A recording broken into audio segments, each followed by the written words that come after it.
ഇന്ന് തന്നെ ഡൗൺലോഡ് ചെയ്യൂ. കാണൂ നിങ്ങളുടെ ഫേവറേറ്റ് ഷോസ്. പക്ഷേ ഒരു കാര്യം ഞാൻ പ്രിയങ്കയോട് വ്യക്തമായിട്ട് പറയാം. എന്റെ കുഞ്ഞിനെ ഇനി ഏതെങ്കിലും രീതിയിൽ ഉപദ്രവിച്ചു എന്നറിഞ്ഞാൽ അതിന്റെ പ്രതികരണം വളരെ രൂക്ഷമായിരിക്കും.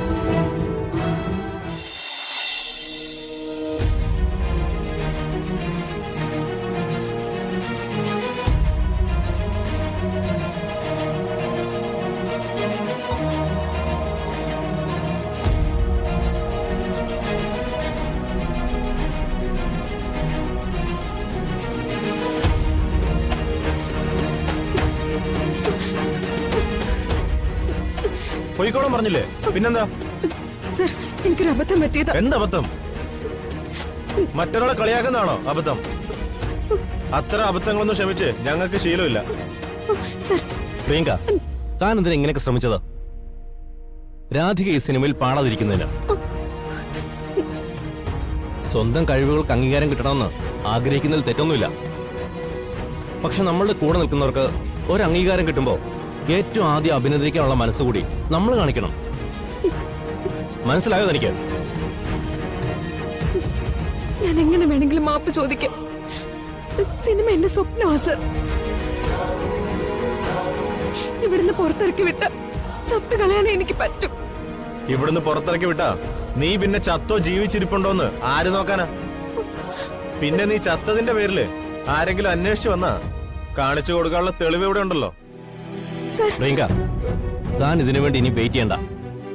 ഞങ്ങൾ ഈ തീരുമാനം മാറ്റില്ല. സർ, സർ പ്ലീസ് സർ, ഇനി എന്റെ ഭാഗത്തുനിന്ന് ഒരു കുഴപ്പം ഉണ്ടാവില്ല. ഇത്രയും നേരം ഷൂട്ടിംഗ് മുടങ്ങിന്റെ നഷ്ടം എത്രയെന്ന് വെച്ചാ അതുപോലെ ഞാൻ തരാൻ തയ്യാറാ. സർ, ഞാൻ നിങ്ങളുടെ കാല് പിടിക്കാം സർ. നീ കാല് പിടിച്ച് മാപ്പ് ചോദിക്കേണ്ടത് ആ പാവം പെൺകുട്ടിയോടാ, രാധികയോട്. ഒരു കാര്യം ചെയ്, ആ പെൺകുട്ടി നിനക്ക് മാപ്പ് തരാൻ തയ്യാറാവുകയാണെങ്കിൽ ഞങ്ങൾ പരിഗണിക്കാം. സാർ, അത് വേണം. ആദ്യം പോയി മാപ്പ് പറയട്ടെ.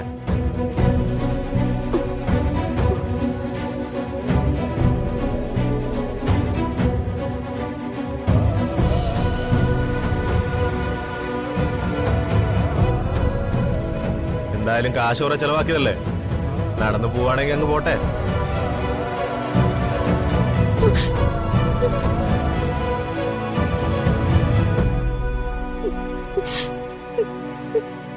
ചേച്ചി,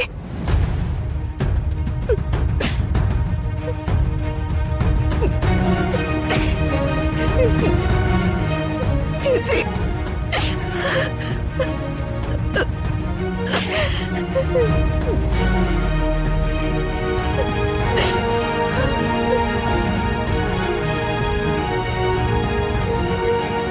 ചേച്ചി, ചേച്ചിനോട് ക്ഷമിക്കണം. ഈ നിൽക്കുന്ന നിന്റെ ചേച്ചിയാണെന്ന് നിനക്ക് ബോധ്യമുണ്ടോ?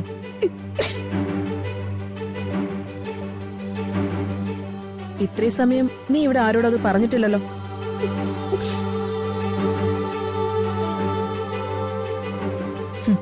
നിന്റെ ആയ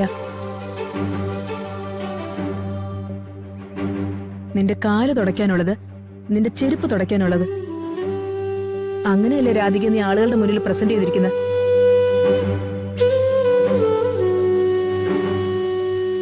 ചേച്ചി, എന്നെ എങ്ങനെ വേണമെങ്കിലും ചേച്ചി ശിക്ഷിച്ചു. പക്ഷെ ഇവിടെ നിന്നെ പുറത്തിറക്കി വിടരുത്.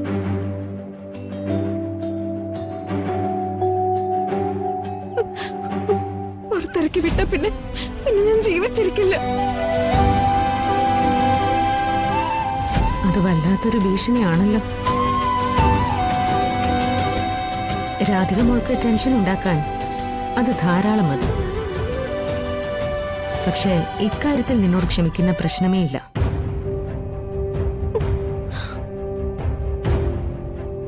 അല്ല മാഡം, അവൾ എന്നെ എന്ത് ചെയ്താലും അവൾ എന്റെ അനിയത്തിയല്ലേ.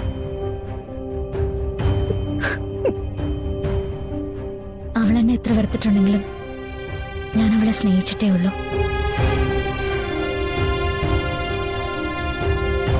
അവളുടെ തെറ്റിന് അവള് പശ്ചാത്തപിച്ചല്ലോ.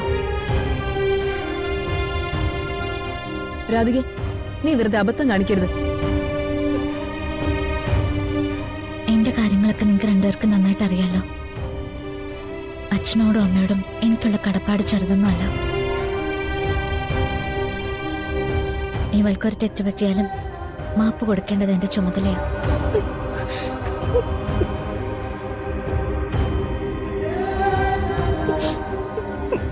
താങ്ക്സ് ചേച്ചി.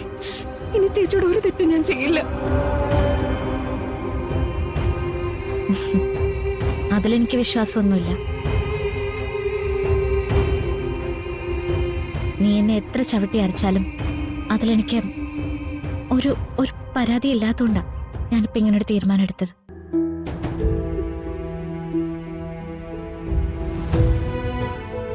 ഫിദ മാഡം, എന്നോട് ക്ഷമിക്കണം. എനിക്ക് ഇവൾക്ക് വേണ്ടി ഇതിപ്പോ ചെയ്തേ പറ്റൂ.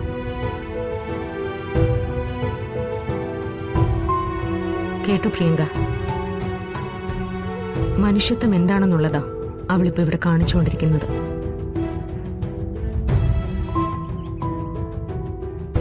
ഈയൊരു തെറ്റ് അവൾ നിന്നോട് ക്ഷമിക്കുമായിരിക്കും. പക്ഷേ ഒരു കാര്യം ഞാൻ പ്രിയങ്കയോട് വ്യക്തമായിട്ട് പറയാം. എന്റെ കുഞ്ഞിനെ ഇനി ഏതെങ്കിലും രീതിയിൽ ഉപദ്രവിച്ചു എന്നറിഞ്ഞാൽ അതിന്റെ പ്രതികരണം വളരെ രൂക്ഷമായിരിക്കും.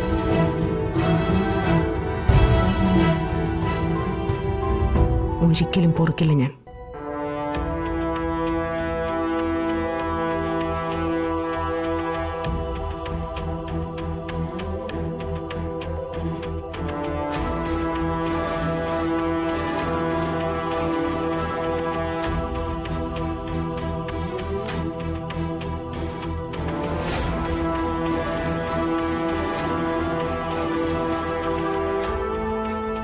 സർ, ഇപ്പൊ ഇവിടെ സംഭവിച്ചത് നമ്മൾ മാത്രമേ അറിഞ്ഞിട്ടുള്ളൂ. മറ്റാരും അത് അറിഞ്ഞിട്ടില്ല. ആരോടും പറയരുത്. പ്രിയങ്കയ്ക്ക് മാപ്പ് കൊടുക്കണം.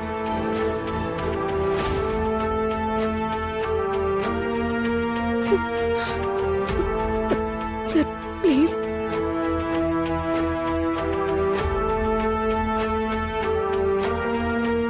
ഓക്കെ, രാധിക പറഞ്ഞതുണ്ട്. പ്രത്യേകിച്ച് രാധിക ശ്യാമ മേഡത്തിന്റെ ഏറ്റവും ഇഷ്ടപ്പെട്ട കുട്ടിയായതുകൊണ്ട് ഒരേ ഒരു തവണത്തേക്ക് ഞങ്ങൾ ക്ഷമിക്കുന്നു.